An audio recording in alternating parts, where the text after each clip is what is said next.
Congressman Mike Waltz, Republican from Florida, joins me now. Congressman, this morning, Donald Trump weighed in. He says it's time for all Republican House members to vote for McCarthy. Is that going to turn the holdouts around? You know, it's certainly helpful, Stu. When I hear from people that say that McCarthy's not conservative enough, I remind them that Jim Jordan has endorsed him, Marjorie Taylor Greene has endorsed him, President Trump has endorsed him.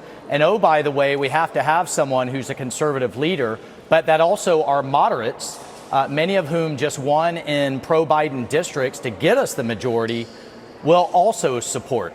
So this just can't be a total headlong race to the right when we have to have an entire conference. And by the way, Stu, we can't have a situation where 20 members hold 202 members hostage and our agenda hostage. We were elected as well. And this is turning into a blackmail situation. And the thing that's so frustrating is we've had dozens of meetings about the things that they want, much of which is actually very good.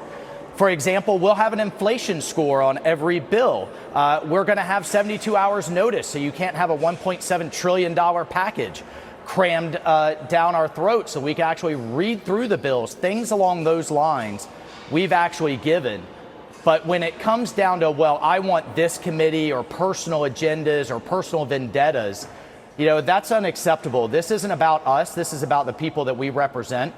And right now, they're not opposing Kevin McCarthy. They're opposing the 202 of us that believe he can move our agenda forward. And we want to get down to investigations, subpoenas, checks and balances on Biden now.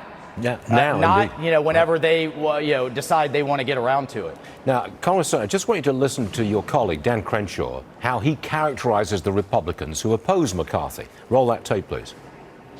If you're a narcissist, and you believe that your opinion is so much more important than everyone else's, then you'll keep going. And you'll threaten to tear down the team for the benefit of the Democrats, just because of your own sense of self-importance. That's exactly what's happening. They are enemies now. They have made it clear that they prefer a Democrat agenda than a Republican one. Now, Congressman, Dan Crenshaw says these folks, the holdouts, they are enemies. Strong stuff. Do you see them like that? Well, I wouldn't say that, Stu. Many of these folks are my friends. Many of them have great points. My frustration with them is, though, that we've actually given into those points. We've changed the rules. We do need to reform Congress, especially how it's been operating under Nancy Pelosi. But to Dan's point, you should be in the room, Stu. The Democrats are laughing. They're cackling. And the thing that makes me so frustrated as a veteran is not just the Democrats laughing, it's the Biden administration, it's the Chinese Communist Party, the Russians, the North Koreans, the Iranians, who are pointing to democracy and calling it dysfunctional, saying you better side with us and not this form of government. And that, to me, is just galling. If you don't get an agreement, a speaker, by the end of today, I think it's a disaster for the Republican Party. What say you?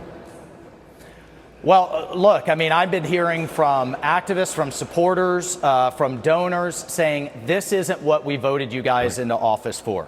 And the frustration is through the roof. So I do think past today it does really become disastrous. It turns the party into a laughingstock, and it's not serious.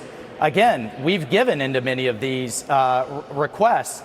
But when it comes to personal agendas, that's unacceptable. We have to be serious about the agenda of the American people and getting this country back on track and checking and blocking the left's agenda to drive us towards socialism.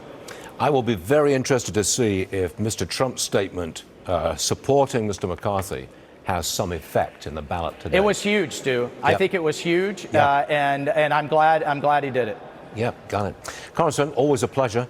I know you've got a big day in front of you. You've got a big year in front of you. But thanks for being with us, sir. It's always a pleasure. Thank you, sir. Thank you, Stu.